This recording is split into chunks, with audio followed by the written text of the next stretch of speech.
Daphne, so much. I'm so stoked to have you here. I really appreciate your time today. Thank you. Thank you. Yeah. So, I ask everyone pretty much the same question when we start: is like, what were your formative experiences? And where did you grow up? What was your childhood like? And kind of what were some of the forces that shaped you in the trajectory or pointed you in the trajectory that became the amazing professional career that you've had? Yeah, I would start by saying, yeah, I almost didn't make it, and Like a lot of us, right? It was yeah, just by a right. hair, So one I'm decision short of being a complete disaster, right? exactly. Just hanging with the wrong crowd. Another 10 minutes. Who knows Right. what could have happened. But my I grew up in. I was born in the United States, but I was born to immigrant parents.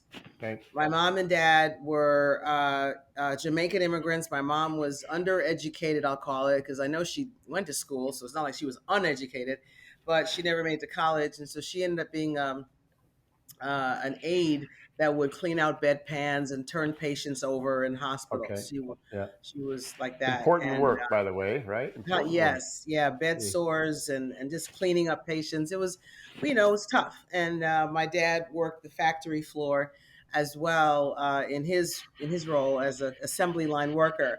And so we lived in a town called Phoenix, Illinois. And Phoenix, Illinois is a very small town, 1,300 people. I don't think it's ever changed. I think it's still 13 or 1,400 people. Hmm. Very small, doesn't have a grocery store or a bank or a post office. It just had, I think, a couple, maybe two bodegas and several liquor stores and like a whole lot of churches per square mile. It was just, I guess you got to pray your way out of that Misery, situation. right? Yeah, yeah. And so, and I grew up one of five children. My mom adopted one, and so there was four of us that were from her, and I was the baby. My sisters and my brother went to Jamaica, lived there for many years. I did not. I was only there for a short period of time, and I didn't like Jamaica, so I ended up being coming back to the U.S. So I became like an only child, while my sisters and brother were in Jamaica, learning the Queen's English, learning how to write like the Queen, and all that. Yeah. Because in that time, until 1962, I think the British ruled over Jamaica, and Right. Jamaica got its independence in 62 or so. Okay. And my mom was very much a staunch British. She didn't think she was black. In fact, she told me I wasn't black. She said, Daphne, you're That's not black, awesome. you're Yeah. British. And so they were learning that education, everything, and I was in the US. So um, I she was very much into education, reading, and I had to read the Hardy Boys and the Nancy Drew mysteries, and I loved turning every page to I see remember what those. I Nancy read the was going Hardy to say. Boys through and through. I never read Nancy Drew. I think I actually did read one or two. Of course, those were for the women. Was your father in the picture at all? Yeah, my dad he's a pastor, Okay. minister of a church there, and so he was definitely in the picture. But he didn't run the house. He Right. didn't do anything except work the factory and mow the lawn and do stuff at the church. So he didn't really raise us. Then he tried to have a little side hustle of creating black art, like ceramics that you paint would Mm. put rhinestones in it and Right. stuff, and he would try to sell that. But he was really a quiet person. He did not run the home, Okay. and but he was, my dad, and I would go do communion with him and stuff in the car. And I remember one time we did communion, and I said I'm going to stay in the car, and I stayed in the car. And the thunder and lightning and the rainstorm came, and I remember screaming. And finally, I think a neighbor came down and got me and took me up to where he was giving communion, and visiting the sick and all that. And so, but I was always hanging with my dad, Yeah. because he was a gentle man. Um, and so as I went through, growing up a little bit, 3 years old, 4 years old, 5 years old, my mom would have me go to the alley and get some rocks. And she said, Daphne, I want you to bring back 2 plus 4 rocks. And if I didn't bring back 6 rocks, So that's how she taught me, through fear and trembling That's and genius. I intimidation. love it. And so then I had to go get my own switch as well. And so so I grew up. So I ended up skipping first grade. I was so good at math and all that. I ended up skipping that. And so I just grew up. I was a preacher's kid, and so usually they say all the PKs, preachers, policemen, and politicians, kids. We try not to get caught, and we try to do everything. And so I grew up as being that person who was the preacher's kid. And so I went through school, did well, had friends. I got beat up once when I was probably 8 or 9 years old. I had a white girlfriend that came to my school in Phoenix, Coolidge Elementary School. Her name was Kathleen, and she lived in South Holland.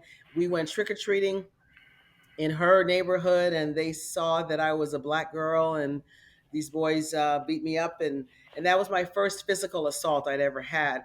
And not understanding why are they bothering me. They were trying to take our candy, and I Right. told them to leave us alone. I was defending her somehow with my little self, and yeah, they saw me and they called me an N-word, and they said, let's go get her. And so they beat me up, and then she ran home and got her dad, and it was crazy. So that was the beginning of my understanding that I was different. Mom told Right. me I was British. They didn't call me British when they beat me up. They called me a different word. And Right. so, but then you keep pressing through, and you recover from that, Right. or so you think you do.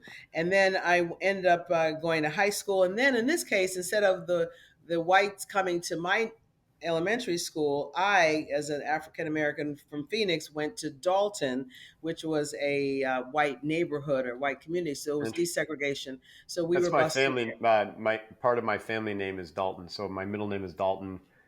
Oh, My really? grandfather's line were the Daltons. The last name was the Dalton, but they gave oh, so your mom must have married somebody else. Now I think it was my gosh, it was my Because your fa- mom would have was taken my somebody father's else's first name. my grandfather's first name was Dalton, so it must have been his mother, maybe. Well, I Okay. don't know. I'm not sure why he would have the first name, but I know the Daltons were we forked off from the Daltons somewhere like three or And four were they generations. from Illinois too? They could have been because we were related supposedly to the infamous Dalton gang robber gang, and they were from kind of like they were transplants from the East Coast over to the West, and I don't know. We're probably all Wow, related. interesting. Yeah, Interesting. Yeah, I've never heard a person named Dalton in my life, so it's interesting. yeah. So Anyway, I so yeah, guess, so you go to this all mostly white high school. That must have been an interesting experience for a ninth grader. yeah, I mean, there was always a fight going on. There's always names being called, especially when it became summertime. In the And how did wintertime, you you just, what kind of strategies did you develop to deal with that?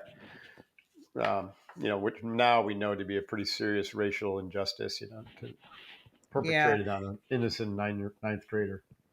Well, that one, I let it go. I mean, maybe if I thought about it long enough, I'd relive it and start crying. But Right? yeah, Yes. I learned to let that go, and I was comforted and soothed, and it's okay, and we'll get through it. But then you start to relive the hatred or the "you're different" kind of Hmm. thing when you go to high school. And you go to high school, the yellow bus of these black kids coming in, and the white kids just standing there looking, watching. Right. It was just A lot of different, tension. Right. a lot of tension, and all it took is one person. And so I hung with the bad girl, the bad kids, the ones who could fight, because I Hmm. wasn't necessarily a big fighter. I was a preacher's kid, and I'd get in trouble if I tried to do that. But you just hang with the tough crowd, and so if there's ever going to be a fight, you'll be okay, because the tough kids are the one that's going to be doing the fighting. So you kind of build up a strategy about how to protect yourself.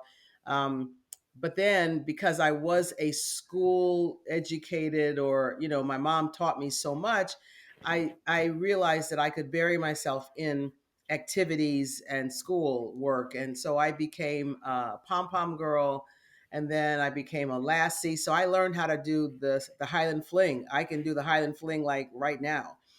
So we were a Scottish group of dancers. We did parades. We did Oh, cool.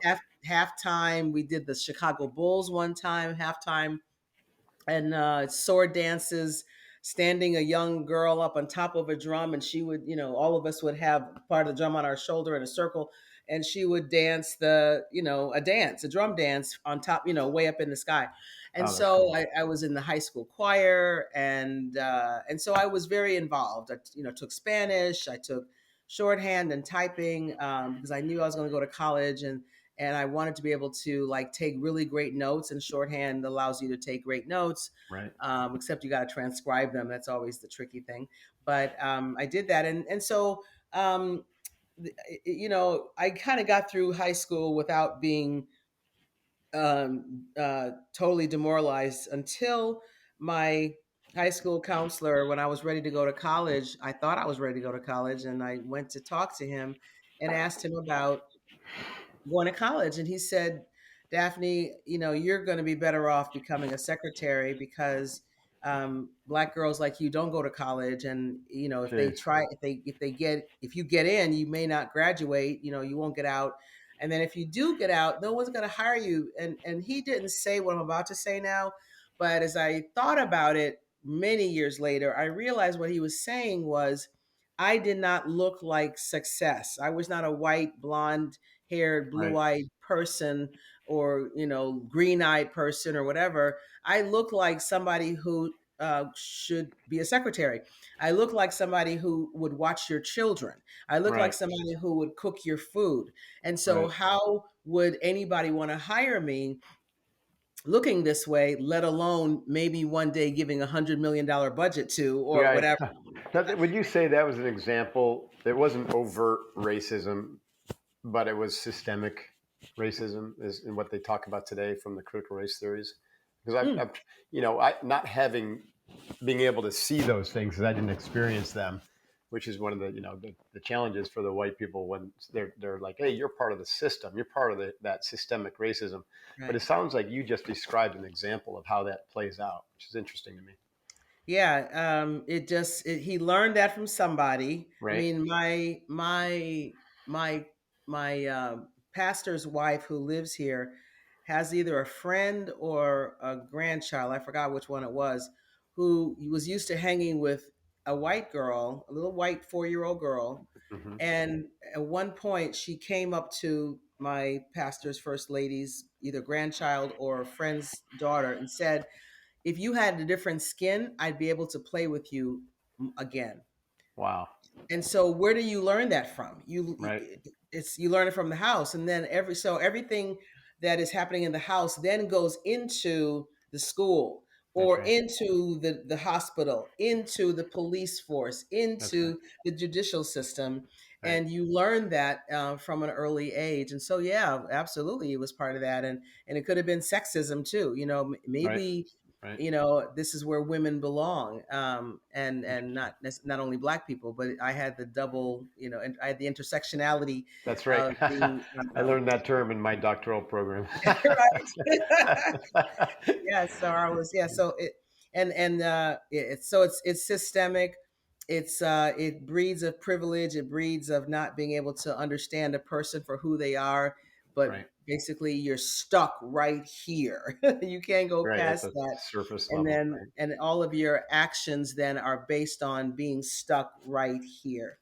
Right. And then it continues the cycle. So great question, and I totally Yeah, believe and that. and then it can also create the identity in the black person. So obviously, you didn't take on the identity of the underprivileged or the person without opportunity. I mean, you broke all those stereotypes. So, what was it in you, or how did you? What strategies, or what was it your mindset that just said, you know what, you're wrong. I'm going to do this. Well, I didn't quite get there quite that easily. I mean, I Right. went and became a secretary. Oh, okay. Right. Um, I mean, I I saw that in your actually, bio, but I was assuming that was after college. But well, yeah, no, definitely not. Definitely not after college. It was right after I graduated. I became a secretary. He told me to go to secretarial school, okay. and back in the day, there was a school called Moser, Mosers, and it was, I think they call it a secretarial college, but maybe I just put that in there because I wanted to go to college. Right. secretarial school, and they taught me how to make coffee, how to behave in an office environment, and and so I became a secretary at Women's Day magazine, and Right. I did that role for just a short time. I'd made so many mistakes. I said to myself after my boss, kind of lambasted me for making a really embarrassing mistake. I said, you know what? I shouldn't be a secretary. I should have a secretary, and I should not be out here helping him. I should be out in there having somebody help me. And then I realized that, well, what did they have that I don't have? Ah, a college degree. Okay. And I figured I'm going to set my own course. And so I decided to go to college. It took me a little bit. I ended up getting into the January class.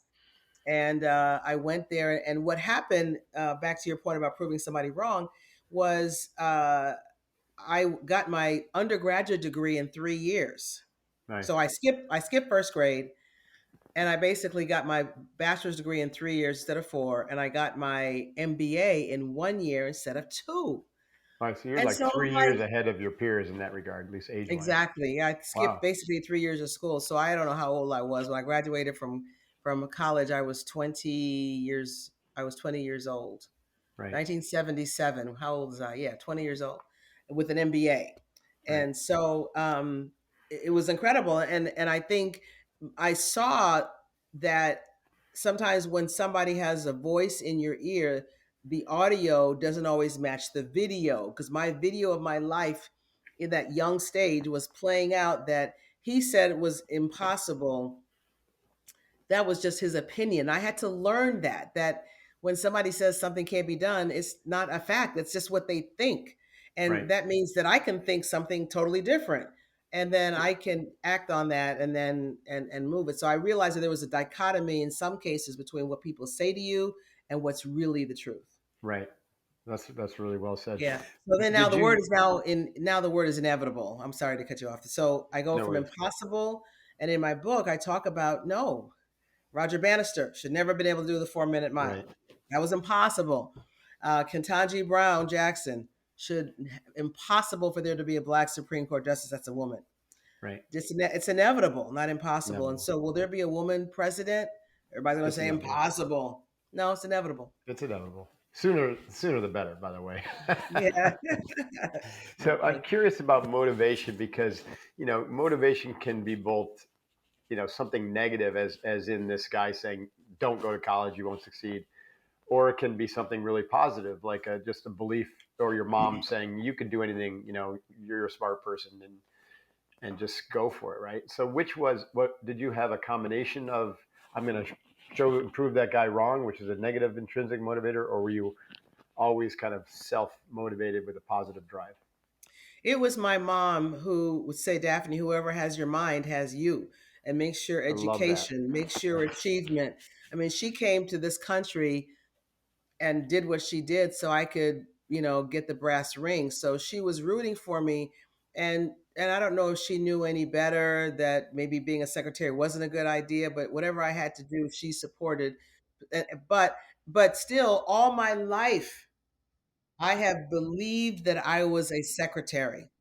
When I worked for IBM and I got laid off from IBM, and that was where I went to after I graduated from college. That was the company that I went to work for. Oh, Big Blue. Nobody ever got fired for getting Big Blue. That was my dream job, working for the baddest company in the world. And then they fired me. They laid me off, I don't know, 10 years, I don't know, whatever number of years later, 15 years maybe. And I was devastated. And I said, you know what? The Secretary of Police are going to come after me. I must not be anything but a secretary in a blue and white pinstripe suit. Because you had to wear the pinstripe suit. Right. And I wore mine, and I figured but they still found me out. And Oh and wow. so it has messed me up. And I think one of the things I talk about in my book, and I try to talk about when I'm doing shows like this, is that the seeds of misdirection are planted in the young kids' minds, Right. whether to hate somebody else because they're black and the young kid is white, or the other way around, you're just not good enough. Girls don't play basketball, girls don't do math, black people can't be hedge fund managers. Chinese people can't be CEOs. They're just really good in the laboratory. And so all Right. those seeds in misdirection get planted in our psyche and our spirit and our mind, and then these little seeds grow up with us, and they now become trees of imposter syndrome. Right. So his little voice in my head, it's probably still there. It's just that I've had so much experience and other things that I've been able to drown it out. But you can best believe it's still there in me. Right. And I have to say, get behind me and put that disbelief way up on a shelf that I can't reach it, like metaphorically, because he's still in my head saying, "No, told you, you're only going to be a secretary." Right. So it was my mom. To answer your question, it's my mom's pushing me and motivating me and saying, "You can do Right. everything." So Yeah. you had, I have this saying that I frequently talk to my team about or tribe, and it's if you're not training your mind, then society's training it for you or someone else is training it Mm, for you, and the results mm, will speak for itself. So in mhm. a sense, you had all this, and pretty much everybody has all this cultural bias and baked in kind of assumptions, including all this racial stuff that we're talking about. And so that's mental training. Like I loved how you say it kind of bakes into your very core, and it's hidden from view, but it's Yes. there, right? Yeah. It's there in doubt and low self esteem and questioning yourself. But then you had literally mental training from your mom, constant positive reinforcement, always there, kind of saying you can do it, pushing you to be more Yeah, effective she and better in expected me school. to be more. I wanted to Yeah, go out with the kids. I wanted to yeah, hang out and smoke reefer, and I wanted to come in late, but I couldn't. She made right. me come in by 7 p.m. She would not let me go. My first date was my senior prom. Wow. So she She's said, tough. She is I'm a, tough. right? She was tough. She said, I'm going to protect you. You are, Right. and if you So miss, she if was you your miss, boot camp. She was your mental training. And she that was really enough to was. override all that other junk. That's awesome. She But was. at some point, you have to take charge of your own mental discipline and training and positive self talk. And so, what was the turnaround for you? And it sounds like IBM was a kick in the jimmy, and so you could have easily fallen back or retreated, but you didn't. So you must Well, have I would had, say, yeah. I Go was going ahead. to say, you must have had. There must be a turning point where you're like, okay, I've got to. If I'm going to do this, I got to take control of my attitude and my mindset and like step up my game. Yeah, but IBM taught me everything. Right. When you go to IBM, their boot camp, they have 4 boot camps, Right. and they call them mods: A mod, B mod, C mod, and D mod. This is our And management training program, right? The first year yeah, or something like that. Yeah. yeah. I mean, and each mod was 4 weeks. So you're gone away from home for 4 weeks to Right. a mod, which is just the beginning of everything. Like, accounts receivables, what's payables, because IBM was business systems. So you had to learn about business, systems. How does payroll work? How does general ledger work? Right? So you had to learn that, and then you go back to your camp, your office. In my case, it was in Illinois, and then you study and you have to take tests and get ready for the next boot camp, which was BMOD. And in BMOD, they showed you how to not do it manually like you learned in AMOD. You learned, how do you balance your debits and your credits and all that. Oh And wow. then come BMOD, they now show you this is how we do it with IBM technology. We Check. automate Okay. these things. Yeah. So we do that. And then, so by the time you're done, they teach you how to handle a sales call. They teach you how to handle objections. They teach you how to do demonstrations. They teach you everything. And there are people who it's like getting an MBA that you've been told. So Right. a lot of where I've come from has come because I think IBM gave me a great foundation. Right. But then I made a mistake, and the reason why I got downsized, and I'll say this day, is one of my branch managers, Tony Waken, said to me, "Daphne, you always got to know who is going to control where you move," because IBM stood for, jokingly, "I've been moved." So I moved from, right, because you're always going somewhere. I Right. went from Peoria to Houston to Dallas to DC. That's cool. to That's Atlanta. I good. mean, It's good to have all that perspective and change. I mean, right. that was kind of the military way too. Like as a SEAL, we were 18 months to 3 years. We had a new job Yeah, all over the yeah, world, yeah, and that yeah. perspective and all those different, OJT type experiences and meeting all the different people in the organization was invaluable. Right. And it builds you up. But this one case for me was my Tony Wakens said, Daphne, you got to figure out who in your family, between you and your husband, is going to decide who moves where. Right. And whoever is not the breadwinner is what they call the drag along. So he says, Daphne, who's the drag along between you and your husband? I said, definitely him, because I'm the one that's driving this thing. So, but I made the mistake and let him decide that we were going to move to Atlanta. Interesting. And that was where I got downsized. And that's because I say it was a mistake.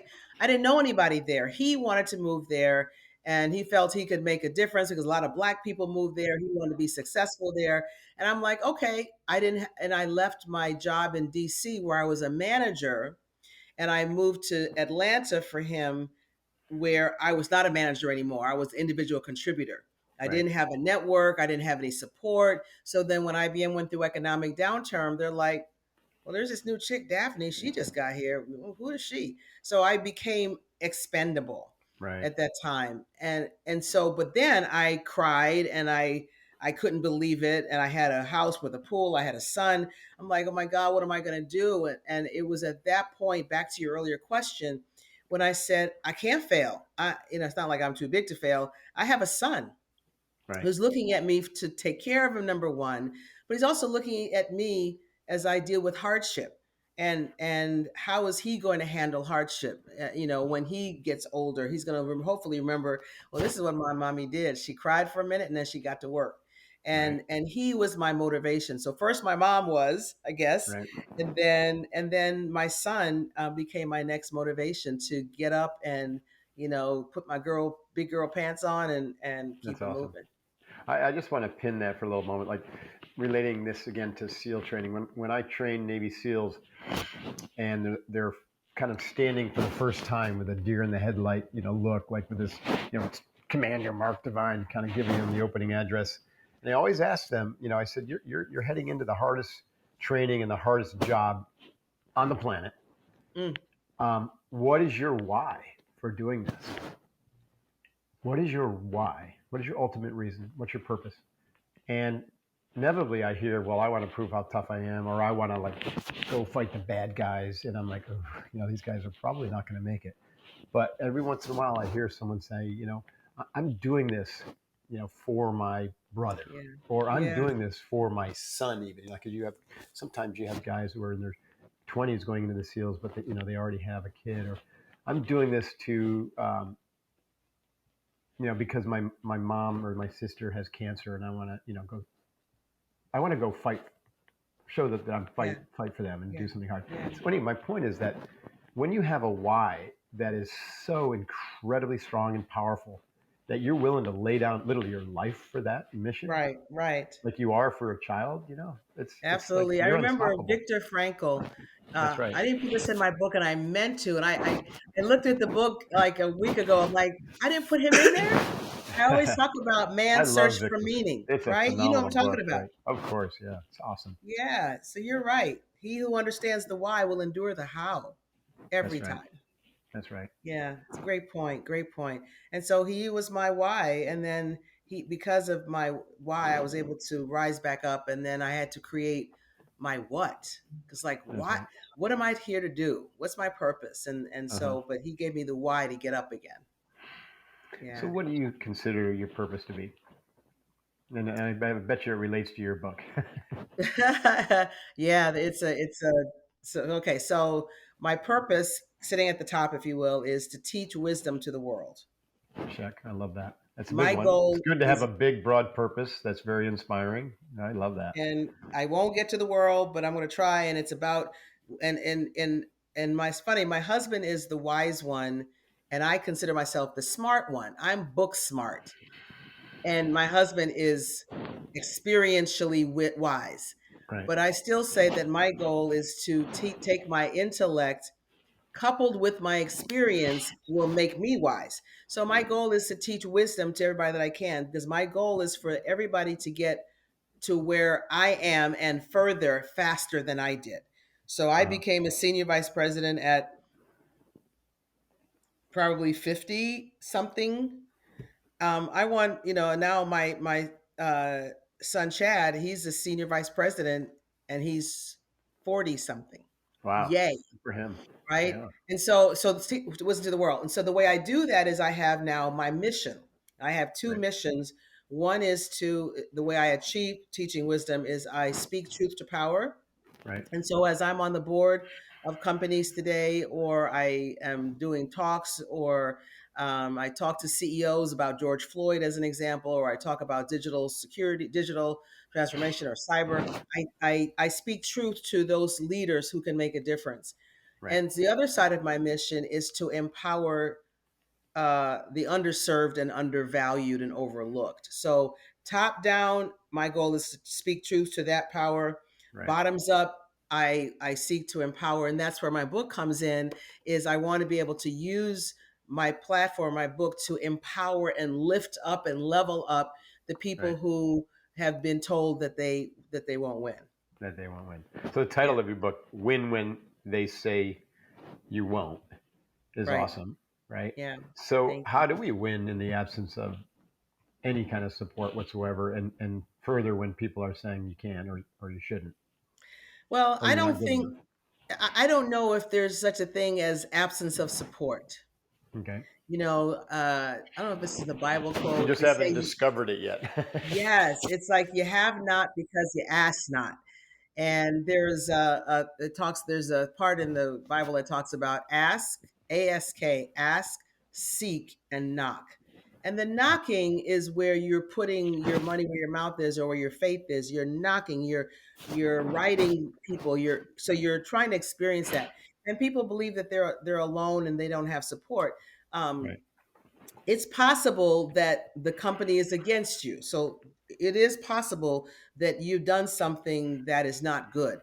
You need to verify that. And first of all, and I'm not going to harbor here, um, but you need to understand through a 360 or whatever, find out if there really is a problem with your performance, because you need to Right. You understand can't that. be ignorant to that, and that's the Right, worst thing when someone's right. ignorant to their Right. performance. But Yeah. if it's not, and you just think the enemy is people are against you or what have you, I think you need to find stakeholders. There's somebody in your community, somebody in your church, there's somebody on LinkedIn. You don't have to have proximity to have support anymore. There's somebody who could be a role model for you, that you say, boy, I really like how she or how he maneuvers themselves. I see how they're getting promoted. I wonder what books they're reading. I wonder, you start to look at them and say, if I could kind of mirror that. They say it's okay to be a copycat, but just make sure you're clear on which cat you're copying, right? So I love it. right? So that role model is important. And then eventually you kind of go up to the role model, send them a text, an email, whatever, and say, I really admire how you have done this. I'd love to hear your story. Right. And that person will automatically definitely want to talk to you about their story. People love to talk about themselves. Right. And so you go to that person, it might be a month later, 2 months later, and they will talk about themselves, and then they'll ask you a question. So, Daphne, what's going on with you? And you say, oh, I wish I could do this. I've always had a Right. vision for that. Let them out, let it out. And Yeah. you find that they'll give you advice, and all of a sudden, that's like a mentor. And you say to them before you leave, this has been fantastic. Do Right. you mind if I like call you in another month, let you know how your suggestion worked out for me? Right. Sure, Awesome. Daphne, call me anytime. Get with my admin. I'd love to see you again. I Next love thing that. you know, whatever. So it You're in can a be relationship. Yeah, mentoring in a relationship. relationship, and now you have support. Right. But support, that it could be your community, it could be I'm part of an ELC, I'm a part of a group of African American senior executives that we get together. And I have Carla Harris is a friend of mine. She just wrote her third book, Lead to Win. And I'm talking to her on Monday. So I reach out to her and say, can you support me in the launch of my book? And Hmm. so we have support. We just got to find a way to navigate to that person. Right. I think it's really important for anyone listening uh, that if you think that someone who's super successful is too busy or is not going to be interested in helping a lowly person like you, because this is pretty common. It's like, oh yeah, that person is too successful, too busy, too whatever, they'll never have time for me, or I can't reach out to them. The reality is that successful people built their success with the support of mentors, and so they want That's to give right. back, they want to help others. You just have to ask, like you said, just That's just right. ask and be Yeah. patient, right? You may not Yeah. get a response from everyone, but usually like 50% of the people you reach out to will be like, sure, get on my Yeah. And schedule. you got to look at yourself. Am I willing to help somebody else? Heck yeah. Well, then That's why right. am I unworthy of someone helping me? Love it. and Yeah. and I believe that we are not here by ourselves, and nor are we here for ourselves. Everything that we look at, this bottle thing, I bought it, but I didn't make it. Somebody Right. made it. Right. This book that I have wasn't made by me. The words that I wrote down, I didn't invent them. Right. Somebody created the English language. So everything we have and do came because somebody that we don't know in a lot of cases provided the capability and the services and the products for us. That's Why awesome. not a mentor? I Yeah. love that. In the book, you talk about a methodology, a four-step methodology called EDIT. Can you describe that and walk us Yeah, through edit is your edit? edit is a word, first of all, that means change. Okay. So and I believe that until, if you don't change how you think, you'll keep on getting the same old thing you've always got. If you don't change your expectations, you'll always get the same things you've always gotten. So edit, Right. first of all, says it's time to change. Change your mindset, get a new set of tools, and then now your skill set will also be changed, for life. So edit is, first of all, a word that means change, Got but it. it's also an acronym that stands for Envision, Design, Iterate, and Transform. And so, because I used to be a programmer back in the day, Mark, I used to have, there was a methodology that programmers use, and it's called the Systems Development Life Cycle. It's just a Huh. way that, like how you bake a cake, you Right. buy the ingredients, you mix it together, you pour it in a pan, you bake for 30 minutes. It's just a process that people use. And so when you look about an app, a Waze app, a dating app, a reservation app, all of these apps have started out with somebody thinking about what it was, designing the app, putting it out there for you and me to use, and then they improve it and make it better. If Right. we can think of ourselves like an app, that's what edit allows for. If you look at the iPad or the iPhone, iOS is at what, 16 right now? Yeah. Right. Well, Constantly improving. iOS didn't start at 16, it started at 1, and it went from 1 to 2. So Right. what version can we be at? And so edit is a way of using the life cycle concept from an application standpoint, but now using it for personal life cycle development.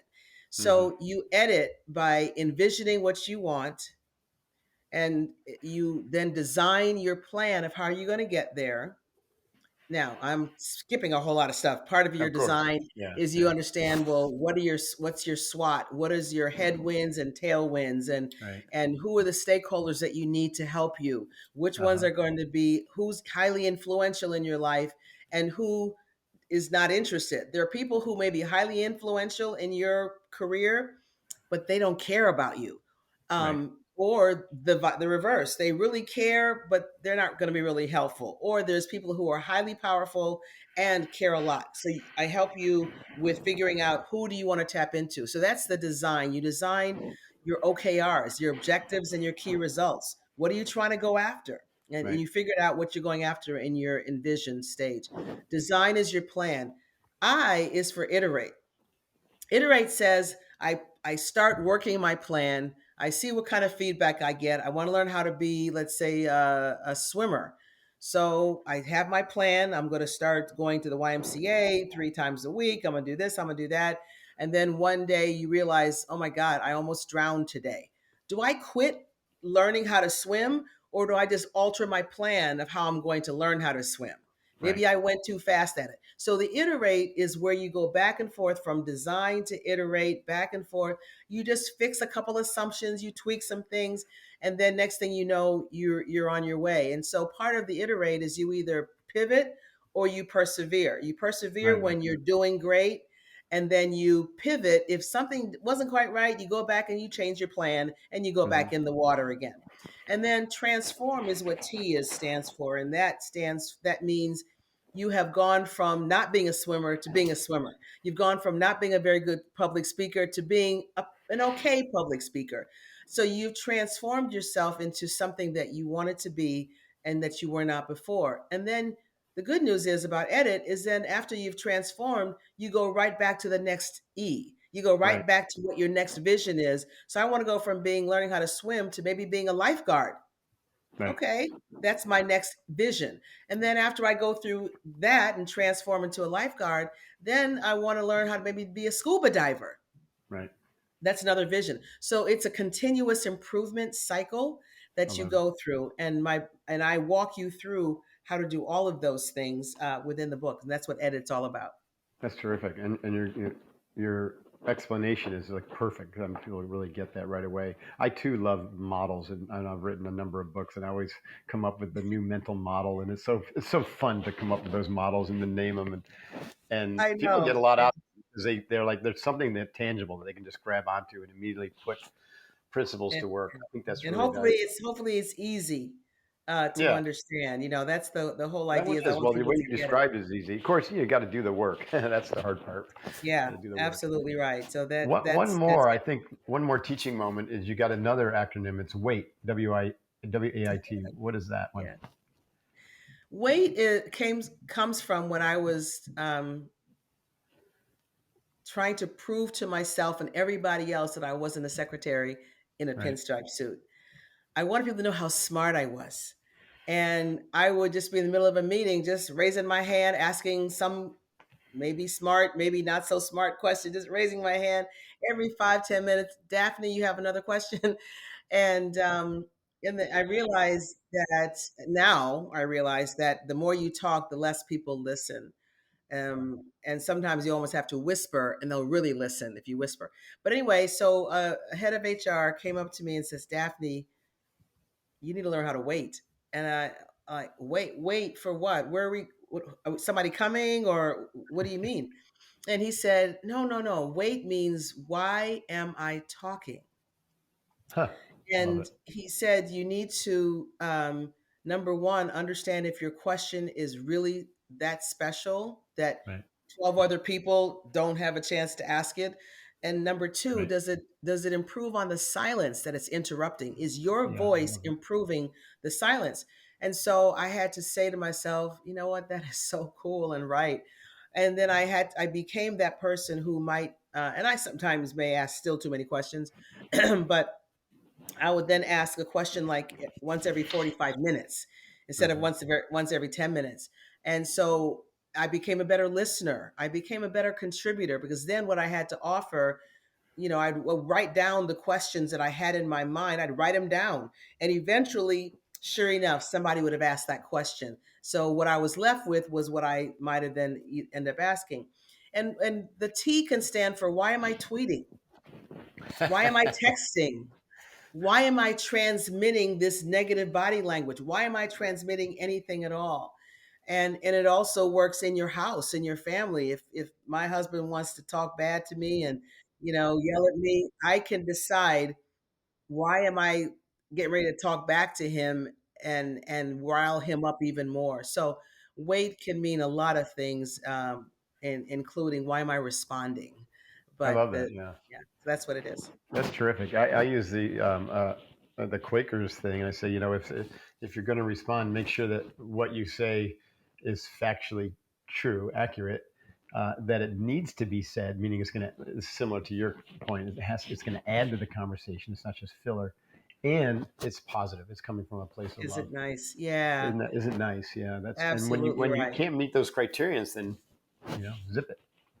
God, we could all learn from that out there. Everybody who's leading the public in their office, and it's I don't know what's happened So we need to go Yeah, back to public paper. discourse has really fallen apart, and I'm hoping that I recognize that it is largely the ridiculously vocal minority, and most people are just really, really positive and happy and friendly that I Yeah, interact with, right? So this is yeah, why I just shut off TV and yeah. news and everything, and I did it years ago, and so it's probably one of the best things I ever did, best decisions I ever made was to take the TV out of my house and to stop listening to news.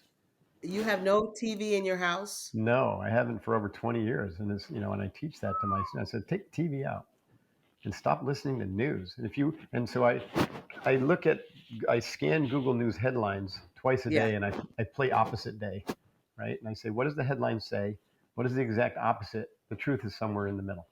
And it becomes really fun. And I'm always more accurate with, and I maintain a positive attitude, and I have a better idea what's going on because I'm questioning everything I read now from Yeah, that's the news thing sources, about being curious. Because now, with whatever is going to be taken out of history, right? um, you know, then you kind of leave a gap. Well, then if there's no history about why this happened, then how did we get here? How do we get here, And there right? aren't And how do people we? who will question enough and ask why. We'll just That's right. accept it because somebody said it. And I like how he looks. He's really cute. He must be smart or whatever. Yeah, And we need yeah, to learn how to ask why. we do. Well, Absolutely. so when they say, what's the title again? Right, we've got When- the Amazon. When they say won't do. You That's not won't. it. When When they they say say you here's won't. here's the Yeah, yeah. When they say you won't, right? yeah. And Yeah. it's So available at Amazon. Or do you have a particular website that you like people to go to, or how should people sure. I contact you? mean, people can go to my website, and it is daphneejones.com. I can pull Okay. this up there. Oh, cool. Um, I got it. Yep. Daphne E. Jones. So there's a Daphne and then another E, Uh huh. jones.com. And then they can hit /book, or they can hit free dash intro. And you Right. can actually get a free intro of the book before you buy it. So you can kind of get an idea what the edit framework is and how, what am I talking about? Right. And who is they? I even describe who they is in the book, in the introduction, actually. And so and you can go to Amazon.com as well, but you can go on my website and Right. you can get Barnes and Noble or various retailers on my website too. Awesome. And social Yeah. media? Do you do that? Oh yeah, follow me on Daphne Jones Official. I Okay. post several times a week. I'm on Instagram. I'm sorry, IG. I'm also on LinkedIn Yep. and Facebook, a little bit of Twitter. So I'm Awesome. on all social media as well. My most active one, I would say, is more Instagram and LinkedIn. Right. That makes sense for a professional. Yeah, yeah. Awesome. That's great. Yeah, so it rolls out next on the 15th. Please, everybody, I'm not sure when this is going to show, but the 15th of November, that's the big day That's the launch day. where, Awesome. yeah, We'll the try to launch get day. this as soon as or close to that as possible.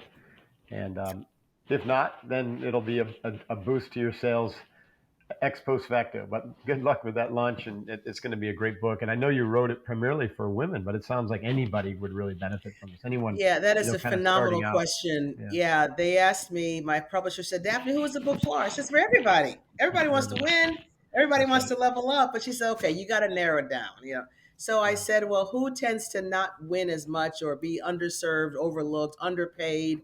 Only 2.5% of the venture capital money goes to women. That's So right. I said, maybe let's make it for women. But the point is, anybody who wants to win, a person of color, a white male, how do you deal with office politics? How do you handle certain situations? Everybody goes through something that's in my book. That's right. And I think everybody can benefit. And if the worst case scenario is if there's a man that wants to read the book and then wants to understand how do women go through life, Hmm. and corporate politics and what do they go through or how do African Americans deal with stuff, they'll get a perspective that will open up their eyes as well That's awesome. about women I and think people. that's valuable training for men, and we need to have, we need to double the number of females in executive positions in the next, 10 or 20 years, and on Yeah, board yeah, positions. Yeah. because we just need that leadership. We need the yin and the yang balance. We've lost it in our culture. Yeah.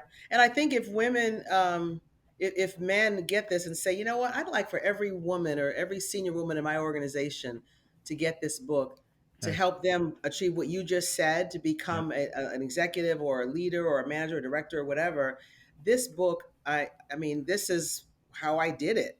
And Right. this is the advice that I give to people who want to also do it too. So a man can also buy it for, his team, his organization too. Right.